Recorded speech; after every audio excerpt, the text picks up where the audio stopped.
Écoutez Sirot Relek Yud, première sira sur Vaïgash. Dans la paracha, on voit que Yosef il se dévoile à ses frères. Ses frères ils vont chercher toute la famille avec Yaakov, etc. pour les faire vivre en Égypte. Et donc du coup, on assiste à plusieurs scènes de retrouvailles. On a la retrouvaille de Yosef et Binyamin. Et plus tard, quand Yaakov descendra, à son tour, la retrouvaille de Yaakov et son fils Yosef. Et donc, qu'est-ce que le verset il dit? Vaipol al Tsavaré Binyamin, que Yosef il est tombé sur le cou de Binyamin et il a pleuré. Binyamin il a pleuré sur le cou de Yosef. Et sur ça, on dit dans la Gemara, Yosef il a pleuré sur les deux Beth Amikdash qui allaient être construits dans le territoire de Binyamin. Et c'est pour ça que dans le sens littéral, le mot on dit pas le cou, c'est écrit les coups de Binyamin pour dire il y avait les deux Beth Amikdash. Et Binyamin a pleuré sur le cou de Yosef pour pleurer sur, en vérité ça représente le fait qu'il a pleuré sur le Mishkan de Shiloh, qui lui s'est trouvé dans le territoire de Yosef. Alors a priori ici, comment on peut voir dans cette scène de retrouvailles où chacun pleure sur le cou de l'autre, comment on peut dire ici qu'on est en train de parler du Beth Amikdash, du Mishkan, etc. En vérité, on sait déjà dans la Torah que le Beth Amikdash, il est comparé au cou. Il y a un passage qui dit qu'Amigdal David Savarecha, ton cou est comme la tour de David. On explique que de la même manière que le Beth Amikdash, c'est le lieu le plus haut du monde, dans le sens spirituel le plus haut. De la même manière, ça doit être représenté par un des endroits les plus hauts du corps, qui est le cou. C'est écrit aussi dans Vezot Abracha, qui réside entre ses épaules. C'est quoi les épaules? C'est le cou, que le Beth Amikdash il réside au niveau du cou. En vérité, il n'était pas au niveau le plus haut de la montagne, parce qu'il était en dessous de la source de Étam, et donc il n'était pas au niveau le plus haut qui pourrait représenter la tête, mais au niveau inférieur qui représente le cou. Donc on voit plein d'endroits dans la Torah où le Beth Amikdash est toujours comparé au cou. Maintenant on comprend pas, tu viens de nous dire, le Beth Amikdash c'est au sommet du monde, alors ça doit être le sommet de l'homme, mais en vérité, donc si c'est important qu'il soit haut, alors autant qu'il soit le plus haut possible, et donc dans ce cas-là représente-le par la tête. Et si dans ce cas-là c'est pas important que ce soit haut, alors pourquoi tu viens me parler du cou? En vérité, le cou, il a une qualité que la tête n'a pas. Le cou, il permet de véhiculer toute la force de la tête dans tous les autres membres. C'est le canal qui va permettre de transmettre toutes les informations du cerveau, de la tête, au reste du corps. Alors c'est sûr que c'est la tête le plus haut, c'est la tête qui a une qualité supérieure au cou, c'est évident. Et c'est pour ça que c'est la tête qui est tout en haut. Mais le but, l'objectif ultime, c'est de faire quoi? C'est de faire en sorte que la tête, elle va permettre au corps de s'élever et que le corps va obéir aux ordres de la tête. C'est pas juste que la tête elle a une qualité, ça sert à rien. L'objectif c'est qu'elle transmette cette qualité et toutes ses forces au reste du corps. Et donc du coup, c'est le cou qui remplit ce rôle-là. Et c'est la même chose de manière spirituelle. Le Beth Amikdash, c'est l'endroit c'est pas juste l'endroit le plus spirituel du monde. Dans ce cas-là, on aurait dit c'est la tête. Non, c'est l'endroit qui va permettre de matérialiser la spiritualité dans le monde, de faire en sorte de diffuser la lumière divine dans le monde, d'être l'intermédiaire entre le spirituel, tout ce qui est haut, et ce monde qui est matériel et bas. Et de la même manière, dans le Beth Amikdash qui se trouve à l'intérieur de chaque juif, on a l'âme divine et l'âme animale.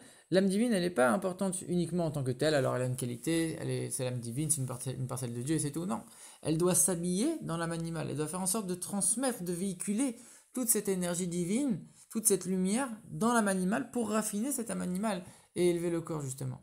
Et donc ici, on souligne surtout ce rôle d'intermédiaire et le fait d'unir le spirituel avec le matériel, le haut avec le bas, etc. Et ça, c'est rempli par le Beth Amikdash par le coup. Parce que justement, tout le but d'un juif, c'est de faire de ce monde-là une demeure pour Dieu, de faire que le spirituel, il va imprégner le matériel. Et ça, c'est le message le plus important, et c'est pour ça qu'ils ont pleuré chacun sur le cou de l'autre, et que le Beth Amikdash, il est représenté par le cou. Le Rabbi donne même une autre raison. Pourquoi ils n'ont pas pleuré sur la tête? La tête, c'est la Neshama. La Neshama, tu peux pas pleurer sur elle. Elle est toujours attachée à Dieu, et même quand le corps fait une faute, la Neshama, elle-même, elle reste encore attachée à Dieu. Ça veut dire que les fautes n'ont rien à voir avec la Neshama. Tu peux pas pleurer sur la Neshama. Tu pleures sur les choses qui sont les membres qui ont un lien avec la faute et donc à partir du coup. Maintenant, on pourrait se poser une question.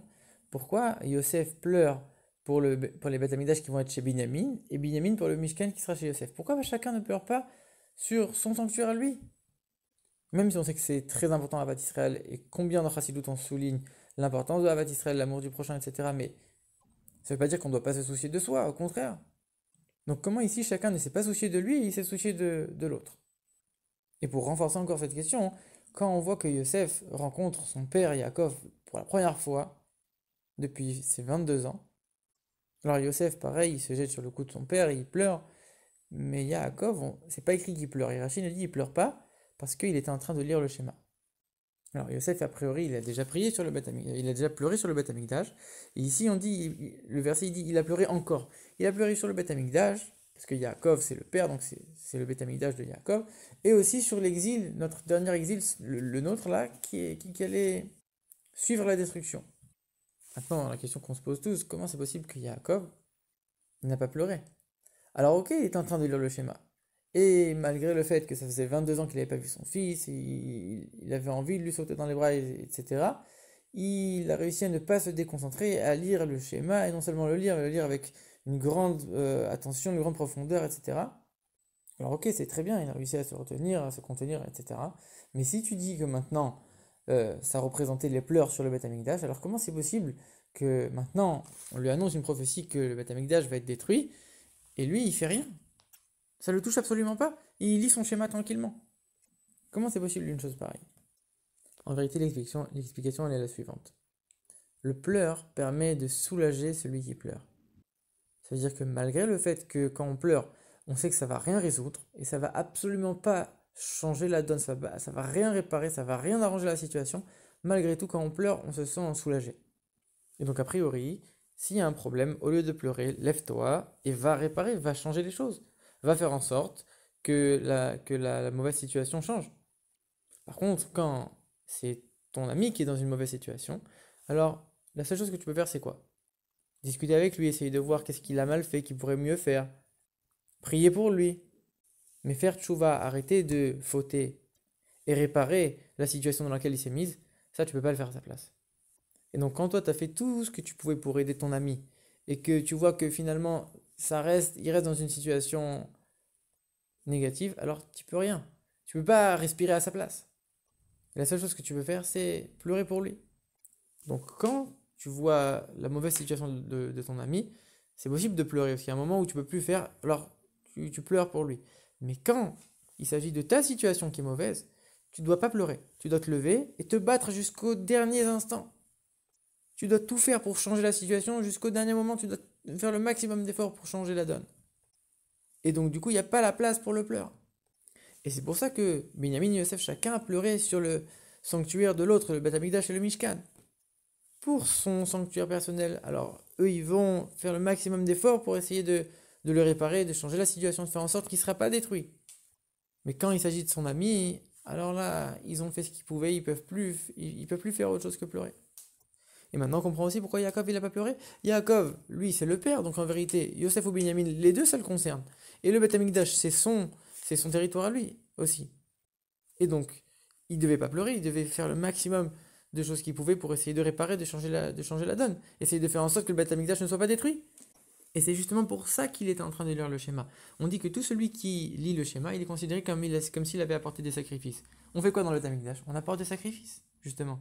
Et c'est quoi un sacrifice? Un sacrifice, c'est le don de sa personne. C'est Adam Mikem qui écrive. C'est pas qui écrive Mikem comme c'est écrit. Mikem, il faut que ça vienne de nous. On se donne entièrement.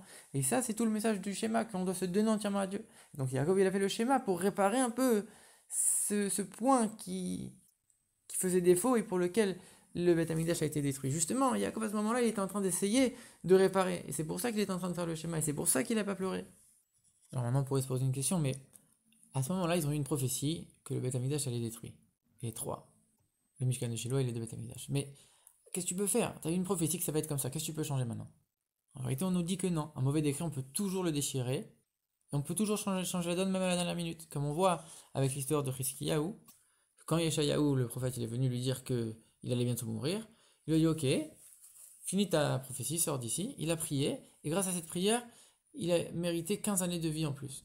C'est-à-dire que même quand on vient t'annoncer du ciel que tu vas mourir maintenant, qu'il y a un mauvais décret sur toi, tu peux l'annuler, tu peux le déchirer même jusqu'à la dernière seconde. Et donc c'est pour ça que eux ils ont rien lâché, ils se sont pas désespérés. On dit que tout celui qui n'a pas vu la reconstruction du Beth Amikdash de son vivant, il est considéré comme s'il l'avait détruit. Parce que si lui, son Beth Amikdash personnel était construit et qu'il avait fait le travail qu'il fallait, alors le Beth Amikdash général aurait été reconstruit également. Donc nous, qu'est-ce qu'on doit tirer de tout ça? On doit savoir que les soupirs et les pleurs, c'est pas une solution. Au contraire, il faut il faut agir, il faut faire le maximum de choses qu'on peut pour essayer de reconstruire notre propre Beth Amikdash personnel. Et par ça, on va faire en sorte de hâter la délivrance, la venue de Mashiach, avec la reconstruction du Beth Amikdash, à proprement parler avec la venue de Mashiach.